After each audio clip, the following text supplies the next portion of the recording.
Parece que ela tá entrando. Funcionou! Eu tava tão triste se a Oi! gente precisasse remarcar. Que bom que deu certo, Ai, que bom! gente. Nossa, obrigada pela dica A do Sol tablet, tá ó. falando que tá sem áudio. Vocês não estão me ouvindo, vocês não estão ouvindo a doutora Maitê? Hein, Eu, gente? sem som. Sem som. Tá, Eu tô te ouvindo, Maitê. tá me ouvindo? Ah, tá, ia pegar o fone. Agora Ai, que bom. sim. Deu certo. Ótimo, Desculpa os amores. problemas técnicos, pessoal, Ai, mas foi gente, muito feliz que deu perdão pelos certo. problemas técnicos. Ai, que bom, Lília. Gente, muito obrigada por avisar aí a gente. A gente teve Ai, que bom. algumas perguntinhas da outra vez, mas vamos focar aqui no tema dessa live, que eu acho que é um tema bem legal. Gente, meu nome é Juliana Gabriel, eu sou médica endocrinologista, eu sou vice-presidente da ABMV, a Associação Brasileira dos Médicos Vegetarianos, e eu e a doutora Fernanda, que é a presidente, a gente tem tentado trazer convidados aqui que fazem parte da associação ou que são assim pessoas que têm uma especialidade, como a doutora Marina, né, que é infecto da nossa última live, para a gente poder trazer informação de muita qualidade para vocês. E é uma grande alegria ter vocês aqui com a gente, e em especial ter a doutora Maitê aqui com a gente. A doutora Maitê também fez parte da fundação da associação. Então eu vou pedir para ela se apresentar um pouquinho para vocês, para a gente poder falar desse assunto super interessante que eu já vou explicar melhor. Pode falar, Maitê. Então, pessoal, muito obrigada, né, por estarem aqui, por estarem assistindo a nossa live. Doutora Juliana, né, que está representando médicos vegetarianos, muito obrigada pelo convite. Eu fiquei muito feliz de poder participar. Eu adoro live, né? Adoro conversas aí ao vivo, que a gente pode interagir com o público. E meu nome é Maitê, eu sou médica residente de Medicina de Família e Comunidade na Universidade Estadual de Campinas, na Unicamp. Estou atualmente no último ano. E nesse último período, né, últimas semanas, né, a gente tem ido para a linha de frente, né, do coronavírus na atenção primária, participado aí do atendimento dos pacientes sintomáticos respiratórios. E inicialmente estou só nas UBSs, mas em breve a gente vai ser designado para os hospitais, já fui convocada para a segunda leva dos residentes. E é sobre isso que a gente vem conversar hoje, né? Contar um pouquinho como que é essa minha experiência, contar um pouquinho do coronavírus, né? Como tem sido aqui na nossa região e no nosso país. O pessoal já está começando a mandar perguntas, Maitê, mas antes eu queria que você contasse para a gente um pouquinho como é. Opa, acho que teve um acidente. Voltou? Você ficou emocionada que até o tablet voou.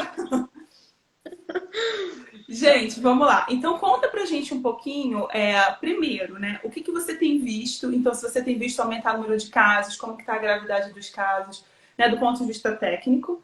Teve uma pessoa que perguntou a Thelma, né? Se você chegou a ver falta de material e como que vocês estão lidando com isso. E eu também depois quero que você fale do ponto de vista emocional, você como médica, o medo, se tem medo, se não tem. Quero que você conte tudo pra gente, não esconde nada, certo, amor? Pode deixar. Bom, então, em relação aos casos. Primeiro, vou explicar mais ou menos o que eu faço, né, para vocês entenderem. O médico de família é um médico que ele é especializado em medicina geral, né? Então é uma especialidade médica e a gente atende de tudo um pouco. E também temos uma interface muito grande com a saúde coletiva, com a vigilância epidemiológica, com a parte de epidêmio. Então, Fala desde o mais início. devagar, Maite. Ah, tá, desculpa, gente. Gente, olha só, é que assim, deixa eu explicar uma coisa pra vocês. Eu e a Maite, além de colegas, a gente é amiga pessoal.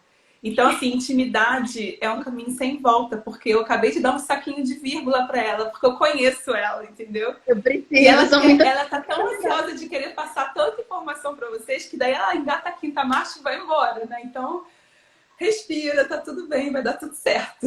A Vai noite lá. inteira. Bom, e eu tenho feito parte da gestão do serviço de saúde aqui da nossa região, e isso tem sido muito interessante, justamente porque a pandemia nem tinha sido declarada e a vigilância local, o serviço de saúde local já estava começando a se programar para o futuro, como a gente conhece, já tinha experiência dos outros países, a gente imaginava como seria o cenário do nosso país. Então, a gente fez alteração em várias vários ambientes do sistema de saúde, tanto da atenção primária, que são as unidades básicas, os hospitais, tentando ter o maior número de leitos possível, equipe disponível para a gente conseguir lidar com esse problema. Então, eu que trabalho na atenção primária, né, o nosso serviço, que é uma unidade básica de saúde, centro de saúde, tá bom, velocidade? Tá ótimo. Que assim, no meu tempo, né, a gente chamava a atenção primária de postinho. Então, se tem alguém aí do meu tempo, é isso que ela faz. Hoje em dia a gente chama de unidade básica de saúde, que é mais sofisticado, né? Mas nos velhos tempos era um postinho, entendeu? Obrigada, o pessoal tá deixando good vibes pra gente. Acho que a gente tá precisando nessas horas. Maurício, Ana, obrigada. Bom, continua, Maitê. E nesse serviço nós atendemos todas as pessoas e tenta resolver o máximo possível. E vários atendimentos tiveram que ser cancelados, né? A gente desviou todo o nosso serviço, né? Eu estou num lugar que é um lugar um pouco mais vulnerável, com um grande número de pessoas, então nós tivemos que cancelar as agendas não urgentes, né? Então a gente mantém pré-natal, mantém atendimento de crianças. E os casos crônicos de acompanhamento, de rastreio, eles vão ficar um pouco para depois. Nós criamos na nossa unidade básica o que a gente fala que é o covidário, ou gripário, né? Que é um ambiente externo na unidade, na garagem da unidade. A gente conseguiu fazer de uma forma super...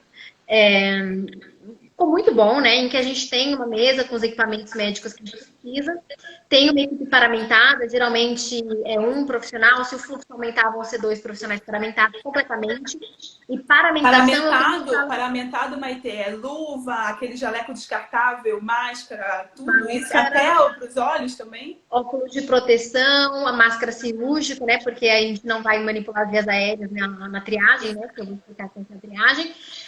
O avental descartável, uma roupa que a gente já possa tirar também na hora que vai embora do serviço. Deixa eu te perguntar uma coisa. Teve uma pessoa que perguntou aqui se você chegou a lidar com falta de equipamento. Você falou que é muito equipamento, não é só máscara, né? Tem bastante coisa e é o mesmo material. Então, eu não sei se está em falta. Como é que tá isso aí? Inicialmente foi difícil, porque esse material geralmente só está disponível para odontologia, né? Geralmente a gente não utiliza esse tipo de avental descartável, óculos de proteção, a não ser que vamos fazer procedimentos, não é a nossa rotina, né? Então, quando foi declarada a pandemia, quando começou a surgir os sintomáticos respiratórios, a gente ficou um pouco perdido, porque ainda não tinha sido feita a entrega, né, dos produtos, dos equipamentos do almoxarifado, e a gente ainda estava naquele impasse de atende como se fosse feito, não atende, mas a partir do momento que foi declarada transmissão comunitária, em que a gente atende todo sintomático respiratório como suspeito de Covid, já tinha material necessário, né? Até agora não está tendo falta de equipamento, pelo menos no serviço que eu trabalho, na atenção primária. O que a gente não tinha era face shield, e a gente recebeu mais de 1.000 face shields aqui na região por doação de uma pessoa que está conseguindo fazer em casa. Que legal. Mas eu tinha meu óculos de proteção, que eu ganhei da Unicamp, então eu utilizo o óculos de proteção em cima do meu óculos, a máscara. Então, por enquanto, a gente não está tendo falta. Isso está sendo muito, muito bom. A gente não está com esse medo, né? Porque a partir do momento que falta, já fica insalubre demais para atender, né? Aí fica se comprometendo e não consegue trabalhar depois. E eu estava explicando, né, antes disso, como que é a nossa organização. A gente se paramenta, então, nesse gripário e fica em plantões durante o dia, né, que a unidade funciona das 7 às 18 horas, atendendo sintomáticos respiratórios. Ok? Então, todos os serviços, inclusive o hospital, posso falar um pouco do hospital de clínicas, né, da Unicamp, tem algumas tendas de triagem, são 2 tendas de triagem, em que ficam uma equipe paramentada também, atendendo as pessoas que têm febre, tosse, dor de garganta, para fazer um exame físico, para ver se essa pessoa pode ir embora e se tratar em casa, ou se essa pessoa vai ter que internar, que é a minoria. Então, a maioria, né, das pessoas que são suspeitas e que até são confirmadas com o coronavírus, são pacientes com sintomas leves. E esses sintomas leves, né, a maioria, então cerca de 90%, podem ser tratados na atenção primária, que é o posto de saúde, né, não, ambulatório no geral. Né? Pode ser tratada pelo seu médico particular no ambulatório, pode ser tratado no posto de saúde. E em alguns casos eles têm que ficar internados, né, cerca de 10% a 5%. E 5% é a estimativa que a gente tem, são casos que são bem graves e acabam ficando internados na terapia intensiva. Que é o UTI, né? esses pacientes são o que a maioria deles são o que a gente coloca como grupo de risco. Vocês chegaram a ver os grupos de risco, né? Que são pacientes idosos, pacientes que têm alguma doença prévia, pacientes que tomam remédios para diminuir a imunidade, então pacientes que têm alguma doença autoimune, gestantes, crianças muito pequenas, então são pessoas de risco, apesar de não termos muitos casos de crianças e de gestantes. Né? A maioria dos pacientes tem sido idosos que necessitam aí da atenção hospitalar. Tá, eu queria aproveitar assim que você deu uma pausa, né, que você terminou essa parte da explicação, para falar uma pessoa que comentou que na cidade dela o primeiro caso foi um pouco complicado, porque como não tinha material, o pessoal da equipe de saúde não estava querendo atender. Isso é uma questão ética complicada, né? Porque por um lado a gente tem o dever e a gente fez a promessa de cuidar, mas por outro lado a gente não pode colocar a nossa vida em risco, né? E o começo principalmente, porque como é um vírus novo, e a gente até tem um post de ontem, se não me engano, que foi falado sobre isso, a gente ainda está aprendendo sobre ele, a gente está começando a conhecer melhor sobre ele, dá medo pra gente também. E aí eu vou aproveitar e fazer esse gancho depois com a Maite contar pra gente como está sendo emocionalmente estar trabalhando na pandemia. Então, eu quero... Legal a sua colocação. Foi a Vegetariane. O Hugo colocou aqui pra gente, ele perguntou que estratégia vocês têm usado. Acho que a Maite caiu, amores. Maite, você tá aí? Tô aqui, estão me ouvindo? Eu tô te ouvindo, mas a sua imagem sumiu. Ah, eu virei sem querer, pronto. Pronto, isso. Eu tava tentando ler. Não, deixa que eu faço isso, tá? Eu sou MC por causa disso. MC mestre de cerimônias. Acho que como todo carioca, eu gosto de ser MC, né, amor? Vocês já viram. Sucesso. Aí ele perguntou, então, que estratégia você tem usado para o acompanhamento dos pacientes crônicos para que eles não descompensem? Se os agentes de saúde estão continuando o trabalho e eles também estão em risco, né? Então, assim, eu vou até trazer um pouco em relação à live que eu fiz. Eu fiz uma live falando do impacto emocional. E eles falam que, na verdade, essa é a quarta curva. A terceira curva vai ser a curva dos crônicos que vão descompensar e a gente não pode deixar de pensar neles. Então, excelente pergunta. Quer responder, Maite? Quero. A gente tem uma estratégia bem interessante para isso, né? No dia 20 de março foi autorizado no nosso país a telemedicina, justamente para a gente tentar evitar que as pessoas saiam de casa, ou seja, as pessoas que têm sintomas leves, para a gente conseguir também fazer uma avaliação pelo telefone. Claro que tem as suas limitações, mas de uma certa forma tem ajudado.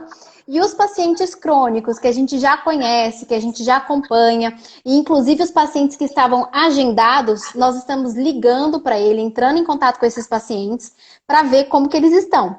Então, supondo que na minha agenda tinha um hipertenso agendado para amanhã.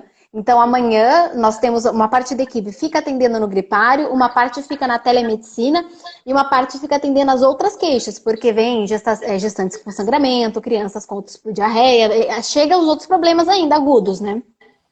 E a equipe que está na telemedicina está entrando em contato com esses pacientes para ver se eles estão bem, se eles estão com algum sinal, sintoma de risco, para orientar esse paciente, porque se já é um paciente que tem alguma comorbidade, alguma doença, a gente está orientando. E aí, se necessário, a gente ajusta as medicações, pede para a agente comunitário dar uma visitada. Nós, médicos, estamos evitando visitar porque... Como a gente está tendo contato diário com médicos e enfermeiros, né, contato diário com os pacientes sintomáticos e os pacientes suspeitos, a gente não está visitando mais os pacientes. Por agora a gente suspendeu essas atividades, até mas os agentes continuam... não levarem também um vírus para eles, né? Vírus para eles. E, então a telemedicina ela tem sido uma ferramenta muito útil para isso, para a gente monitorar esses pacientes. Então quando a gente vai ligar para o paciente, a gente abre o prontuário, vê como esse paciente está, já vê o histórico dele, né? Que agora a gente tem prontuário eletrônico. E em relação às prescrições, né, teve um decreto emergencial que permitiu a prorrogação das receitas de uso contínuo para mais 6 meses. E para as medicações de alto custo por mais 3 meses. Então, isso é muito interessante também para o paciente. Então, se a gente autorizar que ele mantenha as mesmas medicações, ele não precisa renovar a receita, que é muito comum um paciente crônico que está compensado, ele passa na unidade básica a cada 6 meses para ser reavaliado, para ver os parâmetros.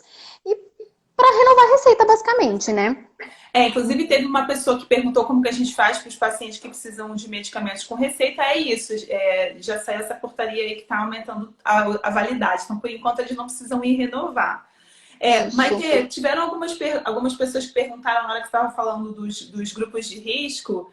Então, vamos recapitular quais são os principais grupos de risco, né? Até o doutor Renato, que é nosso membro, também está aí. Obrigada pela presença, ele ajudou. Recapitula, então. Você está falando que são idosos, que mais? Idosos, pessoas que são imunossuprimidas, então, independente da idade, que tomam corticoide, imunobiológicos, pacientes com comorbidades prévias, eu vi que surgiu um asma aí rapidinho, então asma sim é um fator de risco, pessoas que têm problema no coração, diabetes, qualquer doença que a pessoa tenha que acompanhar, tenha que tomar uma medicação de uso contínuo. As gestantes não têm ainda muito estudo, como a gente falou, é uma doença muito nova, mas no geral, gestantes elas têm uma maior dificuldade respiratória, então elas entram no grupo de risco para Covid-19. Crianças muito pequenininhas, hipotiroidismo, se tiver compensado, já não é um fator tão importante, mas é um fator de risco sim, né? Uma comorbidade. Hiperdiabetes, né? Então, Tá basicamente, perguntando se todos esses sintomas. rinite é fator de risco, Rinitina. gestante, puérpera, criança em fase de Gestante, crescimento. puérpera, sim. Rinite, só se a pessoa estiver usando corticoide, estiver se tratando com esse tipo de medicamento, mas por ser uma doença mais alérgica, em si não tem muita relação, não é considerado um fator de risco. Tem uma A pessoa única falando de corticoide, você colocou inflamatório, mas acho que você quis dizer inalatório, né? O corticoide inalatório é para asma, a asma em si é um fator de risco. Então, não use Isso. corticoide, mas sim a asma, né, Maite? Inalatório mesmo. Então, assim, o uso do corticoide em si não, mas a patologia pelo qual ele está sendo prescrita, sim. Apesar de que, pelo menos eu não vi nada relacionando diretamente porque é uma coisa muito nova, é uma novidade assim na medicina. Existem mais de 200 ensaios clínicos sendo feitos para tentar detectar qual é o tratamento mais adequado. Então, é tudo muita novidade. Então, em relação ao corticoide inalatório, em si, por aumentar alguma adesão, alguma coisa nas vias aéreas, não tem nada descrito. Mas o sistêmico que você toma pela boca tem bastante, tá bom? Sim. Inclusive, ele não é indicado para o tratamento do coronavírus. Eu sei que as pessoas tendem a usar corticoide para tudo. Saiu essa semana, eu recebi por e-mail um informe da Endocrine Society, que é a Sociedade Americana de Endocrinologia, alertando, inclusive, porque existem algumas patologias endócrinas em que a pessoa precisa fazer uso de corticoide porque ela não tem a produção interna, né? Então, doenças que afetam as adrenais, as glândulas adrenais e a hipófise. E aí essas pessoas precisam usar corticoide, mas aí não é em dose imunossupressora nem anti-inflamatória. Então, essas pessoas não devem parar de usar seu corticoide, quem tem problema aí de adrenal ou de hipófise. Pelo contrário, precisa aumentar a dose se infectar com coronavírus, mas lembrar que é uma dose para estresse agudo e não uma dose terapêutica pensando no tratamento do coronavírus, tá? Deixa eu ver aqui, gente. O pessoal tá comentando, assim, colocando seus relatos. Eu adoro, gente, quando vocês falam coisas da vida de vocês também. Tem uma pessoa que perguntou sobre o uso do ibuprofeno. Eu vi no jornal que era melhor evitar esse remédio, mas o meu gineco passou ele para cólica menstrual. Eu posso substituir pelo quê? Vai lá, Maite. Então, o ibuprofeno, ele teve um estudo bem pequeno, né, que correlacionou com sintomas mais graves, né, sintomas mais severos do coronavírus. Porém, é um estudo muito pequeno, é uma coisa que não teve outros tipos de confirmação. Então, como é um medicamento que a gente consegue substituir ele facilmente, a gente tem evitado. Porém, tem indicações, né? Por exemplo, uma cólica menstrual, que ele tem um efeito muito bom, né? É uma medicação que está muito disponível no Sistema Único de Saúde. Então, se for um problema como dor lombar, problemas de cólica menstrual, e a pessoa não ter nenhum sintoma respiratório, a gente até está utilizando, ok? Agora, se tem sintomas respiratórios, a gente não utiliza nenhum anti-inflamatório, que é a classe do ibuprofeno, né? Onde ele se enquadra nem anti-inflamatório, nem corticoide. A gente está evitando utilizar. Ótimo. Tem muita gente perguntando aqui sobre questões de grupo de risco, né? Então, tem uma pessoa perguntando sobre a doença celíaca. É uma pessoa que não faz uso de medicação e faz a restrição alimentar, se ela é considerada grupo de risco. O Renato aí tá dando um alô pra gente. Obrigada, querido. Estamos adorando a sua contribuição. Teve uma outra pessoa, a Flávia, que perguntou, falou que o pai fez cirurgia de câncer tem 1 ano e vai fazer 70, se ele é grupo de risco. Eu acho que essas duas principalmente. Aí, tireoidite de Hashimoto, a gente já falou que sim. Hashimoto sim, né?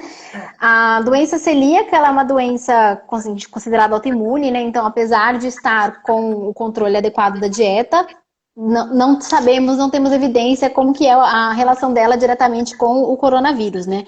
Igual eu falei para vocês, é uma doença muito nova, então a gente considera qualquer pessoa que tem algum problema de saúde prévio já um grupo de risco, mas grupo de risco não significa que você tem que ir para o hospital quando tem sintomas, significa que você tem que ter um acompanhamento mais próximo.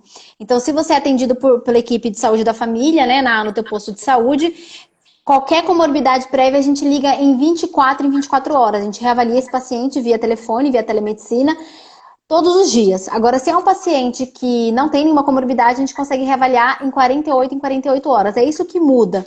Não tem uma mudança muito, esse paciente tem que ficar internado. Não é assim. O que vai determinar é os sintomas do paciente. É o estado físico dele. Tá. Tem várias e alguém perguntou aqui... do câncer e o seu pai só de ter 70 anos já é fator de risco, tá bom? E também por ter câncer. Na verdade ele fez a cirurgia, quer dizer, a cirurgia há um ano atrás não seria um problema, o que eu acho que vai definir isso, outra cirurgia. Como está o câncer dele no momento, se ele está considerado curado, porque assim, fazer cirurgia, muitas vezes depois a pessoa vai fazer químio, vai fazer rádio, então quem tem câncer é sim fator de risco, mas se ele foi curado dessa cirurgia, a princípio não, porém como a Maite falou, já tem 70. É idade, né? Gente, tem um monte de gente agradecendo a gente, falando que tá gostando da live. É tão bom ouvir isso, porque a gente tá fazendo essa live com muito carinho. Obrigada, amores. Tem uma pessoa que perguntou aqui sobre o uso da cloroquina, o Erickson. Ele perguntou se você está fazendo uso e como que está sendo feito esse uso. Perfeito. Então, a cloroquina, hidroxicloroquina, associado ou não à azitromicina, né? São medicações que não são utilizadas para fins de combate viral, né? A cloroquina é um antimalárico, né? Para malária, e também é utilizada em algumas doenças autoimunes. E a azitromicina é um antibiótico que tem aí um efeito anti-inflamatório, dependendo de como ele é utilizado. E aí teve um estudo, se eu não me engano, foi da França, que mostrou que teve uma melhora dos quadros mais graves. Porém, era um estudo ainda muito pequeno, muito controverso. Porém, alguns lugares adotaram a cloroquina e realmente tiveram um efeito benéfico. Tá bom? Então, no momento, acho que eu vi isso semana passada, tem mais de 180 ensaios clínicos que quando a gente pega uma parcela da população que está doente, trata com a medicação e uma que não trata para a gente saber se tem efeito ou não, né? Uma vez que é uma doença super nova, a gente está descobrindo agora. E em breve vão sair resultados que vão, assim, bater o martelo se ele é bom ou não. Mas eu sei te dizer do Hospital das Clínicas da USP, que é onde na unidade básica você não usa. Na unidade básica a gente não usa. É uma medicação que ela é utilizada para casos graves. Então ela é ministrada dentro da unidade de terapia intensiva. E no HC da USP ele está sendo ministrado. Está sendo utilizado um protocolo da hidroxicloroquina. Ainda não teve tempo hábil de avaliar os resultados para ver se melhorou, mas ele está sendo utilizado sim. No ambulatório, a gente não passa. A gente não passa essa medicação para as pessoas que estão leves, para as pessoas que a gente consegue acompanhar via ambulatório. A pessoa tem que estar em ambiente hospitalar, necessitando de internação, ok? Beleza. Teve uma outra pessoa que falou que tem um filho de 2 anos e são todos vegetarianos. Parabéns, minha querida. E ela está perguntando para fortalecer o sistema imunológico se tem alguma vitamina, além da boa alimentação, para o filhinho dela. Boa alimentação, muito carinho, muito amor, muita proteção. É isso que vai fortalecer o sistema. Dormir bem, brincar. Tá bom? Eu quero aproveitar e fazer uma propaganda para vocês, amores. Todas as nossas lives, elas ficam aqui no nosso Instagram por 24 horas. Mas a gente está com um canal do YouTube, onde a gente está... a gente está mantendo essas lives lá. Vocês vão poder assistir sempre que vocês quiserem. A nossa primeira live foi com a doutora Fernanda, que também é pediatra, e ela falou bastante sobre crianças, então eu sugiro que vocês, quem não viu, ir lá dar uma olhada que tá bem legal, tá? Teve uma outra pessoa que colocou aqui, a vegetariane. Ela falou que o esposo de uma amiga pegou o coronavírus, era uma pessoa super saudável e que tá nos aparelhos. E eu acho que é por isso, a Maite pode até falar melhor do que eu, mas é exatamente por isso que as pessoas estão tão assustadas com o coronavírus, porque algumas pessoas evoluem de forma grave, inclusive com alterações pulmonares muito importantes. E isso não tem muito a ver, além de, lógico, quem é grupo de risco tem mais chance, mas existem pessoas que não são grupo de risco e que ainda assim evoluem mal, né, Maite? Sim. Então, é uma doença que o coronavírus causa, né? Ele causa uma inflamação dentro do nosso pulmão e ele pode causar síndrome respiratória aguda grave, que é uma doença em que basicamente você fica com o pulmão cheio de líquido e não consegue respirar. A grande maioria dos pacientes que evoluem com esse quadro são pacientes idosos ou que têm alguma doença prévia. Aquele grupo de risco que a gente citou para vocês. Porém, existem sim vários casos, né? Eu não sei dizer a porcentagem, mas é a minoria, porém existem, né? Diante do número de pessoas que a gente tem adoecendo, que são pessoas jovens, sem comorbidades, que têm adoecido e têm ficado bem mal. Na Itália tem vários relatos de profissionais de saúde, né? E aqui no Brasil eu ouvi hoje uma notícia do terceiro bombeiro, né? Que provavelmente devia ter se contaminado aí durante o trabalho e acabou falecendo. E pensa que um bombeiro é uma pessoa saudável, é uma pessoa atleta, rígido, né? Então, existem esses casos e o que dita é o sistema imune da pessoa, não dá pra gente saber exatamente por que essa pessoa piorou, pode ser que daqui a um tempo a gente consiga descobrir, mas existem casos sim de jovens que estão também em estado bem grave, né? Geralmente eles têm um tempo de recuperação menor e a maioria tem se recuperado, né? Mas existe, né? Isso. A Eliane falou que a gente é maravilhosa, está agradecendo a live. Maravilhosa você, querida. Muito obrigada. Obrigada A por Thelma estar falou aqui. que, se não me engano, a Holanda aboliu o uso da cloroquina devido aos efeitos colaterais. E eu vou aproveitar para falar uma coisa aqui. Alguém perguntou também quais são os efeitos colaterais, tá?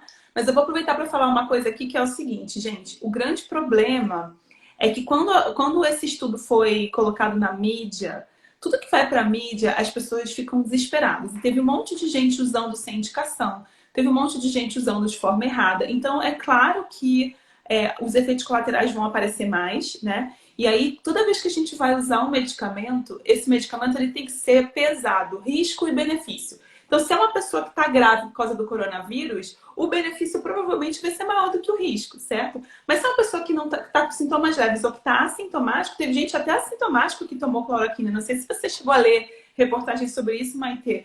E aí é claro que qualquer coisa, né, qualquer efeito colateral que acontecer já vai ser maior do que o benefício, porque não tem benefício ainda Exato. 100% comprovado, né?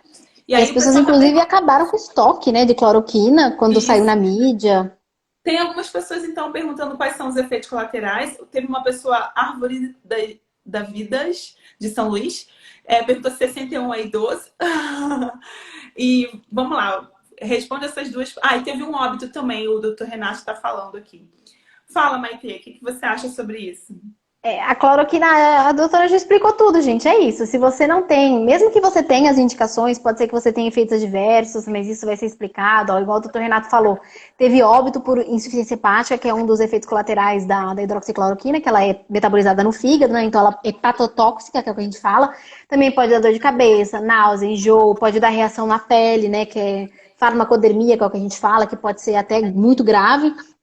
Pode dar problema hepático. Diarreia, sintomas gastrointestinais, né? Então é bem variado, sempre varia de acordo com a pessoa. Mas é uma medicação que tem muitas pessoas que utilizam de forma contínua, né? Quando saiu da mídia, as pessoas foram desesperadamente comprar a cloroquina, tomaram e eu atendi algumas pessoas que perguntaram: eu comprei essa medicação, posso usar? Pessoas que não estavam com sintoma nenhum. Eu falei: por que você saiu de casa sem sintoma? Não, vem aqui é um ambiente. Se você não tá com coronavírus aqui, você termina de pegar, né? Então, é basicamente isso, né? Então, é uma medicação que vamos deixar para o ambiente. Então, varia, né? Se eu não me engano, aqui no nosso país é a partir de 65, mas tem países que já consideram a partir de 60. Então, ele tá aí no limbo, no limbo. Então tá. O doutor Renato falou que teve um óbito por insuficiência hepática devido à cloroquina. Então, amores, a gente até falou sobre vitamina D essa semana também, né? Eu acho que antes de você tomar qualquer atitude, é importante você consultar fontes fontes confiáveis de informação. Então, o site do Ministério da Saúde, aqui a gente está tentando colocar bastante informação legal. Evitar essa coisa do sensacionalismo da mídia, porque é complicado mesmo, né, Maitê? Muito. Tem uma pessoa, a Andrea Steck, perguntou se intolerância ao glúten e proteína do leite é grupo de risco.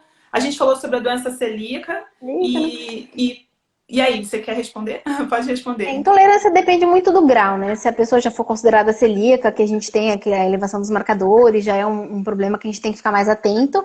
A APLV, a alergia à proteína do leite, é também uma doença autoimune, que é uma resposta exacerbada à proteína do leite. Geralmente são doenças que são controladas com a dieta, então o paciente não tem outras alterações, então, de novo, igual em relação à doença celíaca, a gente não tem nada assim, relação da Covid, do coronavírus com pessoas que têm intolerância. Não temos nada definido, mas eu acredito que sim. Pode vir a piorar, pode vir a trazer alguns outros sintomas, mas não é um grupo de risco como uma pessoa que tem uma doença que tem que se medicar, um idoso que tem acamado, não é uma pessoa muito frágil para isso. Tá. Sim?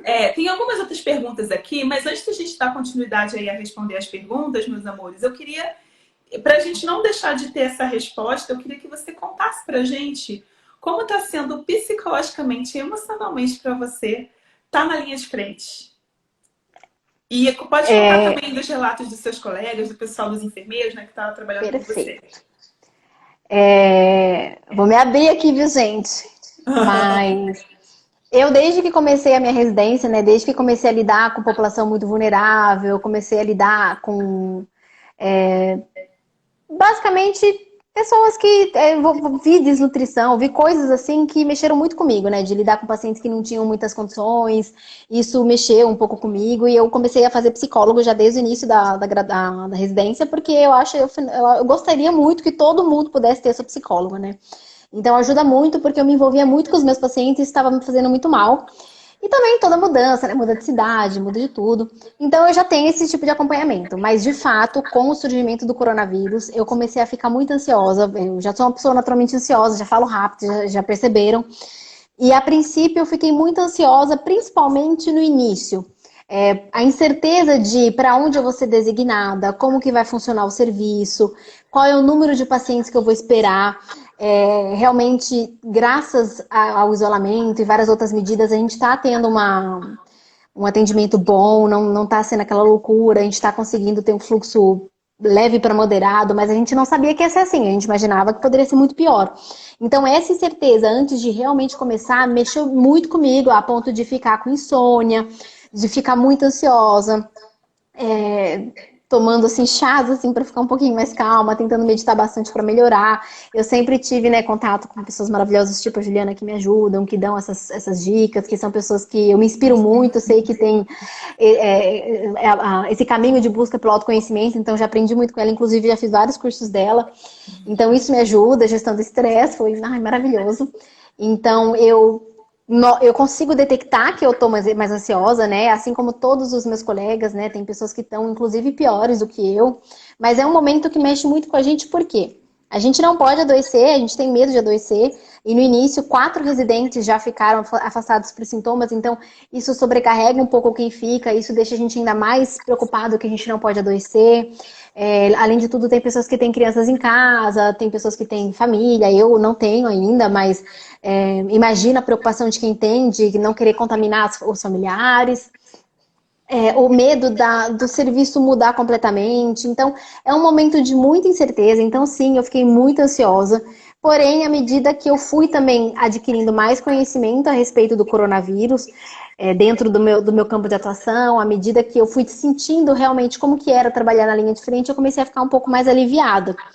Agora eu vou ser redesignada para um outro serviço também, mas o trabalho não vai ser diferente do que eu já estou fazendo. Então, toda novidade dá um baita frio na barriga, né? E eu, como médica, é muito difícil a gente trabalhar com uma coisa que nem a própria ciência sabe direito. Então, é muita novidade científica, não dá tempo de acompanhar, não tô nem conseguindo ver televisão, e nem quero ver também, porque a televisão ela é muito fatalista, isso mexe muito com a gente, tanto que é até uma sugestão que eu dou para vocês, evitem ficar vendo essas notícias, porque ninguém fala das pessoas que estão se recuperando, ninguém fala dos avanços na ciência que a gente está fazendo no nosso país, ninguém fala do quanto o isolamento tem sido benéfico para a transmissão aqui no nosso país. Mas do resto, né, as desgraças a gente ouve a cada esquina, né? Tem muita fake news, isso me deixa irritada, eu fico muito irritada quando eu vejo notícias falsas. Então, estava circulando um vídeo do hospital de campanha aqui da Unicamp que não está nem pronto, que nem estava com o tapume ainda, que Nossa, coisas assim que eu fico muito irritada. Então, isso me deixa ainda mais ansiosa e eu, como já tenho um autoconhecimento, já faço até a minha psicóloga, eu tô evitando ver, né, uma ferramenta que eu tô utilizando para não ficar mais estressada. Eu chego em casa, eu tento não falar sobre isso, eu tento não ver notícias sobre isso, eu tento estudar outros assuntos. Então é basicamente isso, é assim que eu tenho lidado, né? Mas tenho ficado mais ansiosa assim, é uma fase que acredito que todos os profissionais de saúde é uma novidade muito grande, é um momento de mudança não só para as pessoas, mas também para a equipe, né? A gente nunca teve que trabalhar tão unido como equipe, então é uma coisa positiva, né? Agora tentar ver pelo lado positivo. Minha higiene como profissional de saúde melhorou assim 800%. Confesso que eu não lavava a mão freneticamente, não sabia nem utilizar os equipamentos de proteção de forma adequada, né? Tem técnica para tirar. A maioria dos profissionais de saúde, para vocês saberem, se contamina na hora de tirar o equipamento. Então tem técnica para tirar, ordem para tirar. Então eu aprendi tudo isso. Eu já estou formada há 3 anos, já trabalhava antes. Então, como a gente está conseguindo evoluir também. Tá. Eu Posso agora fazer estou só um conseguindo dormir comentário, bem. Maitê? Só um minutinho. Pode. Queridos, primeiro eu queria te agradecer, Maitê, por ter sido tão honesta com as coisas que você sente. Eu acho que o caminho para a evolução é a gente ser cada vez mais autêntico e mostrar a nossa vulnerabilidade, que a gente não é super-herói, né? Eu sou professora universitária também, amores, e eu posso dizer para vocês de cadeira que lidar com pessoas vulneráveis e doentes não é fácil. Lidar com a morte, lidar com... Enfim, a gente é humano e a gente sente também. E eu sinto que na formação do médico, de uma forma geral, a gente não é muito preparado para lidar com esse lado emocional do adoecer, né? E com o lado emocional do risco que a gente corre todos os dias quando a gente está atendendo, principalmente doenças infecto-contagiosas, né? E, enfim, eu acho que essa pandemia está trazendo riscos inimagináveis para quem está na linha de frente, médicos, enfermeiros, até fisioterapeutas, né, quem trabalha com fisioterapia respiratória, os próprios psicólogos, assistentes sociais que estão nos hospitais. Então, assim, eu acho muito legal a gente trazer esse tema para cá, não só para a gente falar sobre isso, porque eu acho que falar sobre isso é o passo muito importante, mas para a gente também começar a ter mais empatia pelas pessoas que estão lá, porque é claro que quando você está na fila de um pronto-socorro, a gente está com pressa, a gente quer ser atendido logo, a gente coloca pressão, muitas vezes a gente coloca pressão no profissional para renovar uma receita e tal, e a gente não sabe o que ele está passando do outro lado, né? Teve uma pessoa que colocou um relato aqui que mandou, o doutor Renato e a Emiliane, colocou aqui que botou os filhos para casa da mãe, tá sem ver os filhos, ainda tem isso, a saudade da família, né? Então eu acho legal Mexe a gente muito. trazer esse outro lado para vocês verem como é quem está na linha de frente. Eu, felizmente, não estou na linha de frente. Eu trabalho na especialidade, então na especialidade a gente conseguiu reduzir o número de atendimentos e tudo mais. Mas a Maitê, você vê uma médica tão jovem, tá super na linha de frente e eu acho que talvez não tenha tido o suporte necessário na formação básica dela para lidar com esse tipo de Nenhum. coisa. E uma outra coisa que eu... Você tem a sorte de poder ter um profissional da saúde mental, né? Uma psicóloga para te ajudar. Nem todo mundo tem esse acesso, né? Tem profissionais de saúde aí que ficam dobrando o turno para poder, enfim, ser arrimo de família e tudo mais. Então fica aqui minha empatia, meu amor para essas pessoas e minha gratidão também. E a você também, meu amor, que está fazendo isso pela gente. Sim, eu tenho esse Enquanto privilégio, você pelo termina menos, de me falar, cuidar, né? tem mais algumas perguntas e comentários que eu queria ver aqui. Teve uma pessoa que perguntou sobre obesidade, se é grupo de risco. Sim. Como você tem feito monitoramento dos pacientes, digo, os que não foram hospitalizados, se é a cada 24, a cada 48, né? Tá. Como é que é? Vou responder. Primeiro, eu só quero falar só mais uma coisa em relação... Maitê. Ixi, gente.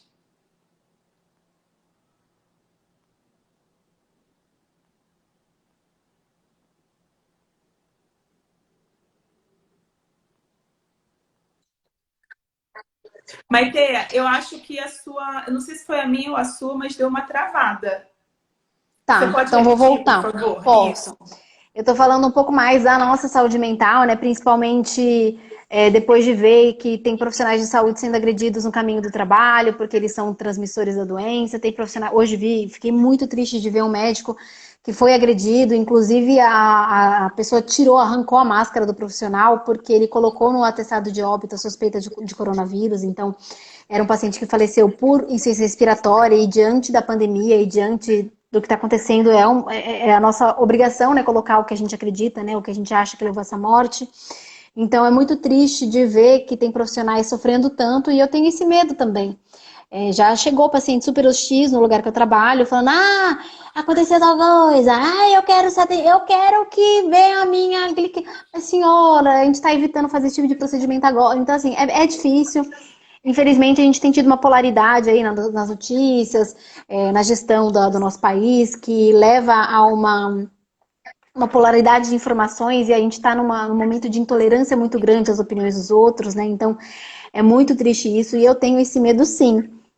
Eu tenho muito medo de ser agredida e queria compartilhar isso com vocês, que a gente tem que ter mais amor, a gente tem que respeitar realmente quem está aí lutando, né? E também a gente tem que respeitar as medidas de proteção que são impostas aí pela vigilância sanitária. A gente vê que as pessoas pessoas que têm muita relutância em entender e estão aí se expondo, e o pior é que você se expor, você expõe os outros também, né?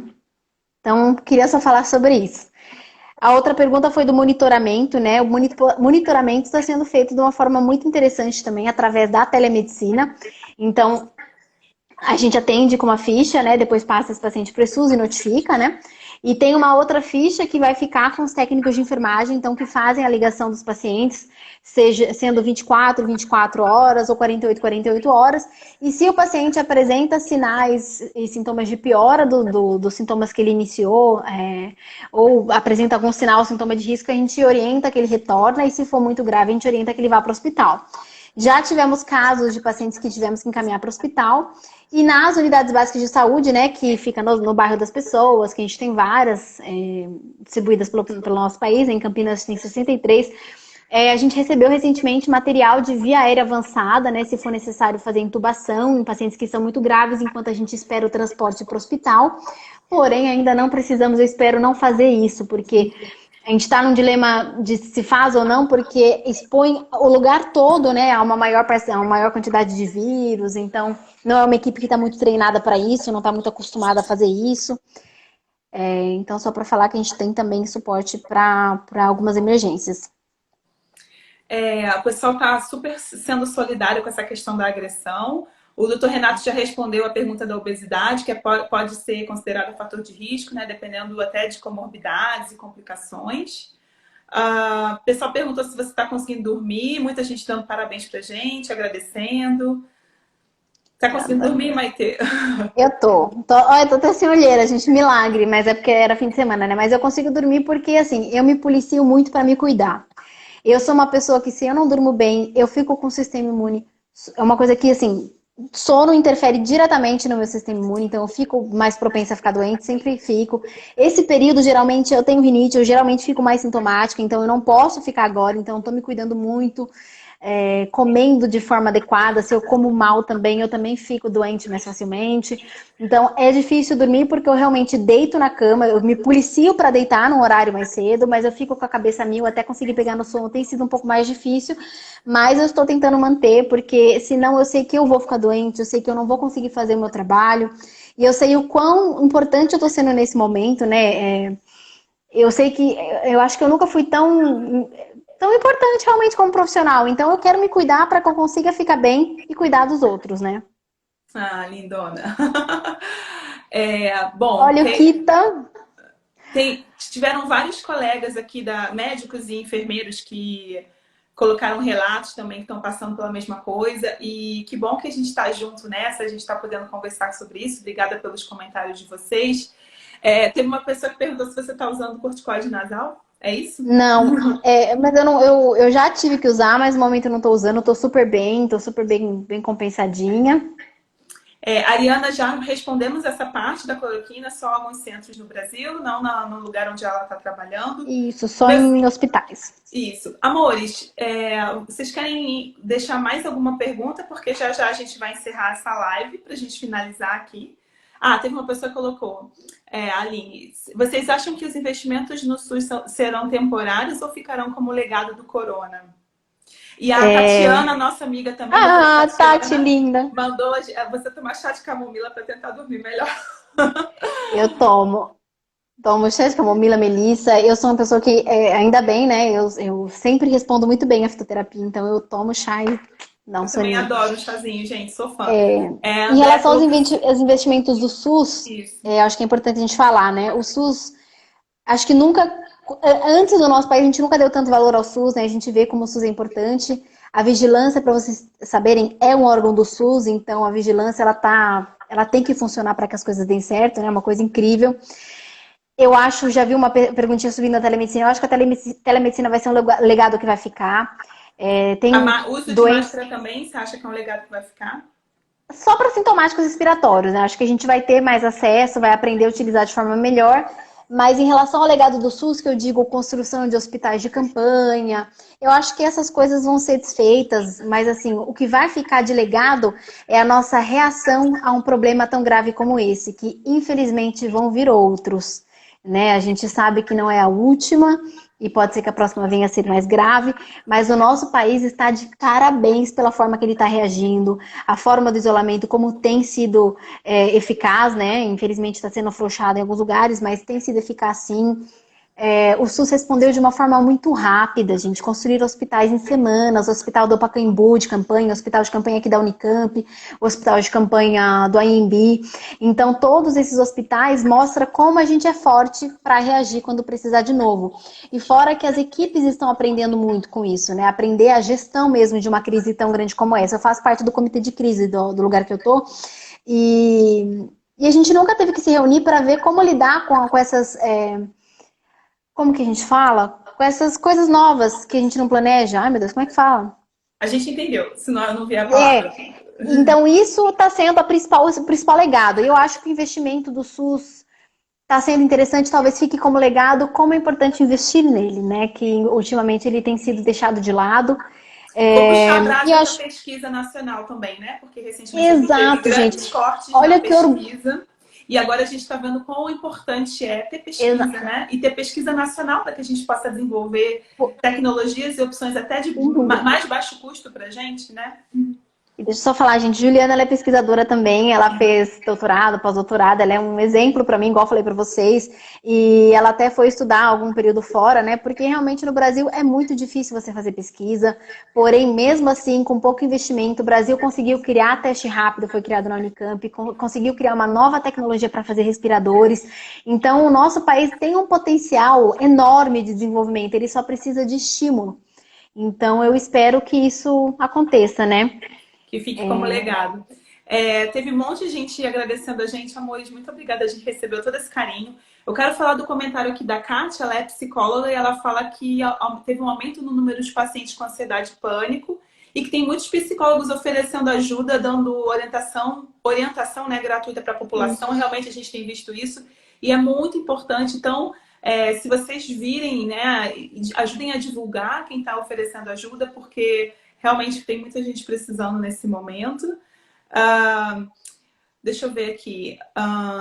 Dizem que o nosso SUS é um dos melhores do mundo. Eu também acho. Com eu certeza. acho que a gente seria o melhor se tivesse mais estímulo e investimento, né? Aí só perguntamos também... sobre adversidades e desafios. Para finalizar.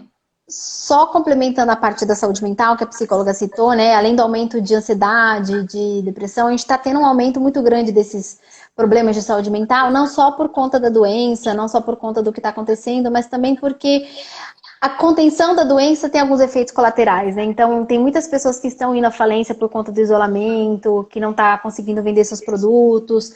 É aquela história, se ficar o bicho come, se correr o bicho pega. Então, eu como sou profissional de saúde, eu só sei defender a saúde, mas eu tenho alguns familiares que trabalham com a parte de economia e tentaram me explicar um pouco como isso é maléfico para a economia do nosso país, porém eu não consigo ver uma outra alternativa a não ser o isolamento, né? Porque antes operários falidos do que operários mortos, eu imagino. Mas é muito triste que a gente está tendo um aumento na incidência de tentativas de suicídio. Então é um momento muito delicado para todo mundo, né? Não só para profissional de saúde, para quem também teve que ficar em casa. A gente sabe que ficar em casa é um privilégio, tem pessoas que não conseguem, tem pessoas que vão ter problemas por conta disso, então só queria complementar isso, tá bom? Pra gente ter muito carinho, muita solidariedade com o próximo, ajudar quando a gente puder. Certo. E assim, gente, tiveram mais algumas perguntas aqui, mas a gente está pertinho de terminar a live. Eu queria que você deixasse um recadinho final para eles. Fala o que vier do seu coração, Maitê. Depois eu vou falar também. Eu acho que assim, hoje é Páscoa, né? Então, o recado que eu deixo, eu queria dizer, se eu pudesse resumir todo esse momento em uma palavra, ressurreição. Então, estamos renascendo, não só eu como profissional, mas o mundo está renascendo. Eu acho que eu acredito, eu tenho muita fé em energias superiores, assim, eu acredito que existe uma administração celeste, não vou entrar muito a fundo nisso, mas eu acredito que as coisas acontecem por um motivo, né? Não surgiria uma pandemia do nada. Então eu acho que era um momento que o nosso planeta precisava respirar, é uma reação da mãe natureza. E eu acho que a Terra está renascendo, assim como todos nós profissionais, assim como os pacientes que se curam e também as suas famílias estão renascendo porque você está conseguindo ficar dentro de casa um pouco, parando para olhar para dentro de si, para dentro da família. Então, renascimento, né? Eu estou renascendo e eu acho que muitos ao meu redor também estão renascendo. Ah, que bom, linda, maravilhosa. Muito obrigada, Maitê, por você ter doado um pouco do seu tempo para contar aqui para a gente. Como que está sendo, tá na linha de frente, né? Assim, pelo que o pessoal está falando, eu acho que o pessoal gostou bastante.